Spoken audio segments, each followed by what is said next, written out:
Hello, friends. Are you ready to hear the rest of the tale? Then let us commence. If you'll remember, last time we left our heroes, they had followed the trail begun when they obtained the shipping manifest of the Dapper Horizon, the airship they had found themselves stowed on as cargo in stasis tanks with no idea how they had got there. The manifest included some details about the intended final destination of the tanks. The trail had led them to the Gatehouse, headquarters of the Bleak Cabal, one of Sigil's major factions. A cheery bunch who believe there is no meaning to anything, and that the multiverse is a cold, inexplicable mess that ultimately makes no sense. Yup, they're definitely a laugh, aren't they? The heroes had learned that their tanks had been on the way to the Cabal's headquarters at the Gatehouse. That also doubles as Sigil's insane asylum, and had been sent to the care of a certain Dr. Medrix, a scientist who worked out of the asylum. To what end? It was unclear. When the heroes arrived to confront the Doctor, they found that she was no longer at the Gatehouse, and further, the Bleak Cabal had declared her persona non grata and had a price on her head. With the help of a love-struck janitor, remember him? The heroes learned that Medrix had fled to the sewers in pursuit of an escaped patient, and that they might try and find her there. Yes, in the sewers. I know what you're thinking, and I had my reservations about that as well. Well, it's actually named the Undersigil, though no one who's anyone calls it that. Most bashers call it the Undercity, the catacombs, down below, or the realm below, if you're particularly fancy. It's also called the Labyrinth, but never the mazes. Those are something else entirely, my friends. As you can imagine, it's home to all manner of misfits, outsiders, outlaws, the marginalized, the mendicant, the lost, the haunted, and, well, you get the idea. It's also full of a menagerie of creatures that tick all those boxes, as well as your usual terrifying underground-dwelling monsters and entities. Loads of fun, right? Making their way through the strange and harrowing tunnels of the labyrinth, they eventually discovered Dr. Medrix after rescuing her from certain death at the hands of a colony of giant spiders. That's not even in the top 10 most hideous things in the Undercity, and I am already completely over the whole thing. Medrix, who was actually quite affable, had been tracking a Goliath barbarian named Thera Rainwanderer, who she desperately needed to find. She agreed to help the heroes and answer their questions if they helped her find Thera. Since escaping the Gatehouse, the Goliath was also on the run from the Bleak Cabal, and, as it turns out, the Harmonium as well. The heroes noted that Medrix seemed more concerned about the Hardheads than the Bleakers when it came down to it. Moving slowly but safely through the strange and winding catacombs beneath the city, the heroes and Medrix eventually came across a large settlement named Muckletown, a sort of off-the-grid place with a thriving market. It was here that they found Thera, who was doubly as impressive in person, but they were all found by a contingent of Harmonium Praetorians who had been on the hunt for her as well. A battle took place, and the heroes, with the help of the incredibly deadly Thera and Medrix, a necromancer of some skill, dispatched the fascist-like faction members without much difficulty. After the battle, Dr. Medrix explained what she could about why the heroes were in those tanks bound for the Gatehouse and the Bleak Cabal. Okay. I guess it wasn't going to be that difficult figuring out what was going on after all. Huh? So, from Medrix's side of things, the whole thing shook out like this. The Bleak Cabal had been helping the Harmonium bolster their ranks with easily controlled drones. Drones taken from the almost endless supply of balmy and beyond help patients at the asylum. To that end, Dr. Medrix was responsible for an experimental, and widely untested or perfected, treatment for insane patients called Tranquility, that the Cabal felt, with a few tweaks, would help create the drones out of patients, and eventually, anyone they could press gang into the asylum. Hundreds, if not thousands, had undergone the process and been added to the Harmonium's ranks. To what end? Medrix couldn't say. But everyone could agree it was probably not to create a community outreach program of friendly clowns. The heroes were on their way to be a part of the Tranquility program, but who sent them and why, she also couldn't say, or even speculate. Okay. There it is. This is going to take longer to all sort out after all. I just knew that seemed a little too easy. For her part, Medrix wanted to use Thera, a subject of hers whom Tranquility had failed to work on, as a way to create a cure for the process and undo some of the plague her research had unleashed on the city's unfortunate and forgotten souls. It was at this point that the Cabal, and elements within the Harmonium, had sanctioned and targeted both Thera and Medrix, causing the Goliath to flee and Medrix to resign in protest before also going on the run. With their Harmonium hunters dealt with, the Doctor and the Barbarian intended to continue further into the Undercity, hoping to find a secret haven further below the cage to continue researching a way to reverse the tranquility process.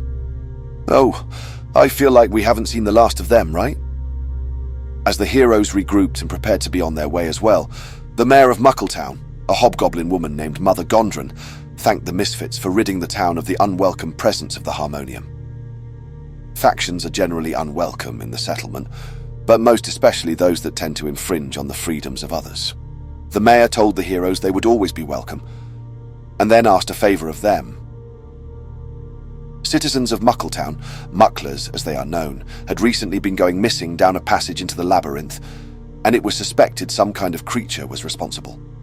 Deciding that there actually was, in fact, at least one call to adventure they could say no to, the heroes declined to help the town for now, but promised they would try to return when they could. With that, they left Muckletown, hoping to return to the surface, and headed back into the Undercity. Varys relied on his cartography skills and keen memory to try and retrace their steps, but it seemed as though something beyond darkness and winding tunnels was making this difficult, as the heroes soon became lost and wandering through the increasingly strange caves. After several hours, they came upon a fork in the passage, one leading off into darkness and the other through an ominous doorway with two chained-up skeletons, seemingly left as a warning, flanking either side. Choosing to ignore the grisly deterrent, they ventured forth into the caverns beyond. Soon they entered a wide cave filled with bioluminescent fungus, but quickly saw that the mushrooms hid a morbid secret, and another probable warning. Hundreds of bodies hanging from the fungus-covered ceiling that seemed to be kept in some form of strange post-mortem stasis. Oh, come on! And you just know they're going to clack right on like that's a regular Tuesday, aren't they? Wow, I guess that's what makes them, well, whatever it is they are. Anyway, after the hanging fungus death chamber, the heroes discovered a sort of subterranean grove with a creepy hut with hanging skulls and a hook horror skeleton slumped at its gate. After Varys' bat familiar was dispatched while trying to infiltrate the hut, Drogon stealthily ventured up to sneak a peek. Inside the hut was a seemingly normal raven, but also a strange and very creepy Eladrin. The elf made his way outside to speak with the heroes. Calling himself Tirak the Necromancer, he offered them reward for any strange samples they could bring him for his research.